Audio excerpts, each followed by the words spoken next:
دوستو یہ بات 1962 کی ہے۔ زراعت کے شعبے میں کام کرنے والا ایک کیمیکل انجینئر برطانیہ سے امریکہ جاتا ہے۔ امریکی بازاروں میں گھومتے ہوئے اسے حیرت ہوئی کہ وہاں بناسپتی چاول کیوں فروخت نہیں ہو رہا، امریکہ میں یہ صرف ریسٹورانٹ میں ہی کیوں ملتا ہے۔ یہ خیال اس شخص کے ذہن میں چپک کر رہ گیا جو لندن کے ریسٹورانٹ میں اکثر بناسپتی چاول کھاتا تھا، لیکن پھر وہ چاول کے بارے میں اپنے تحقیقی کام میں مشغول ہو گیا۔ 1887 میں اس نے امریکی ریاست ٹیکساس میں فارمز آف ٹیکساس نامی کمپنی میں ملازمت شروع کر دی۔ یہ کمپنی 1990 میں رائس ٹیک انکارپوریشن بن گئی۔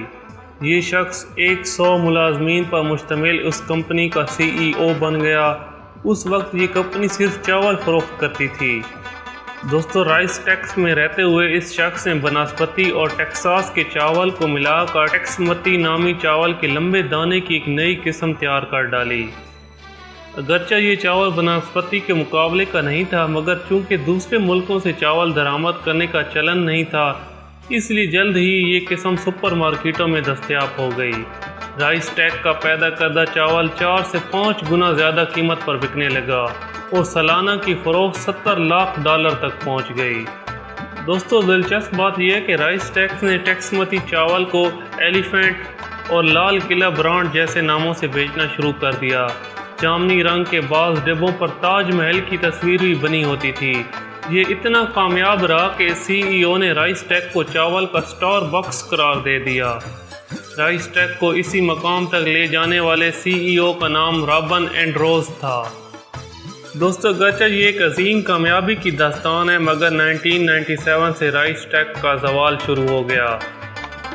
ہوا کچھ یوں کہ رائس ٹیک نے US پینٹ اینڈ ٹریڈ مارک آفس سے چاول کی اس دوگلی نسل کا پیٹنٹ اور اختیاری حق اپنا نام درج کروانے کے لیے بھیج دیا۔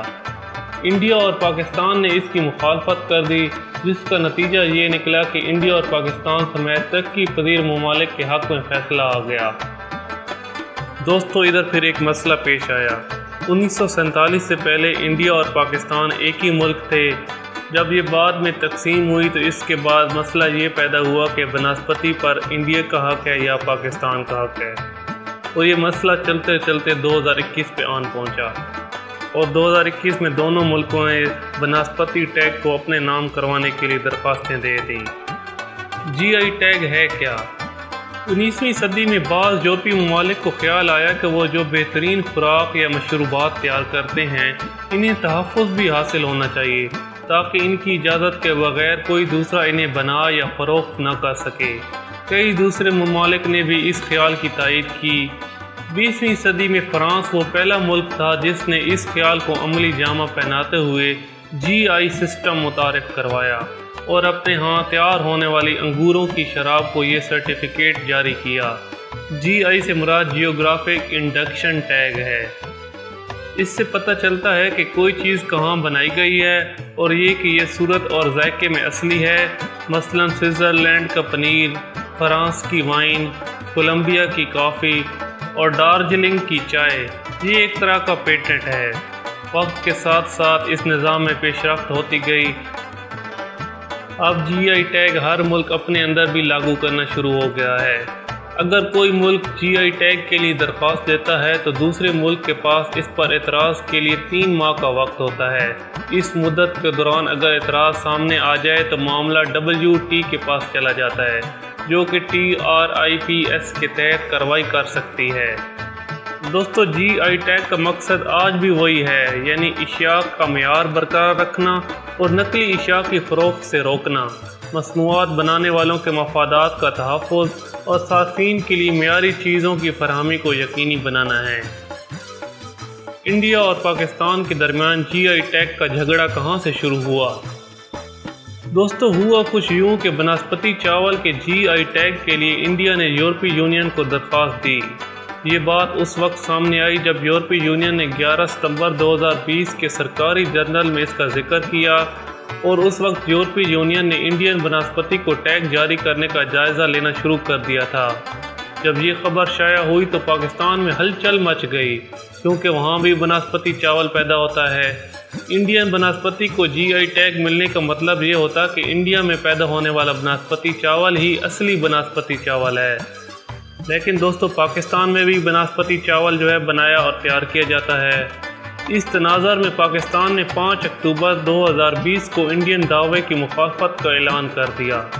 7 دسمبر 2020 کو پاکستان نے یورپی یونین کو انڈین دعوے کے خلاف نوٹس جاری کر دیا۔ پاکستان کا مسئلہ یہ تھا کہ اس وقت پاکستان میں جی آئی ٹیگ کا اندرونی نظام نہیں تھا۔ یورپی یونین میں جی آئی ٹیگ کے لیے درخواست دینے سے پہلے ضروری ہے کہ اندرون ملک بھی جی آئی ٹیگ حاصل کیا جائے۔ دوستو اس صورتحال میں پاکستان نے سب سے پہلے 2020 میں جیوگرافک انڈکشن ایکٹ بنایا۔ اس کے بعد 27 جنوری 2021 میں بناسپتی کو جی آئی ٹیگ جاری کیا گیا۔ اس کے بعد پاکستان نے اپنے بناسپتی چاول جی آئی ٹیگ کے لیے یورپی یونین کو درخواست دی۔ یورپی یونین نے پاکستان اور انڈیا کو ہدایت کی ہے کہ وہ اپنا مسئلہ 6 مئی تک آپس میں حل کر لیں، مگر ایسا نہیں ہوا۔ انڈیا نے 3 ماہ کی مزید مہلت طلب کر لی۔ دوستو اب دیکھتے ہیں کہ یہ دونوں ملک جنہوں نے رائس ٹیکنالوجی کے خلاف اکٹھے جنگ جیتی ہے اپنے اس باہمی تنازع کو کب تک حل کرتے ہیں۔ دوستو جب یہ مسئلہ حل ہو جائے گا اس کی بھی ہم ویڈیو بنائیں گے اور آپ لوگوں کے ساتھ شیئر کریں گے۔ آپ وہ بھی ویڈیو دیکھیے گا، یقیناً آپ کی معلومات میں اضافہ ہوگا۔ شکریہ۔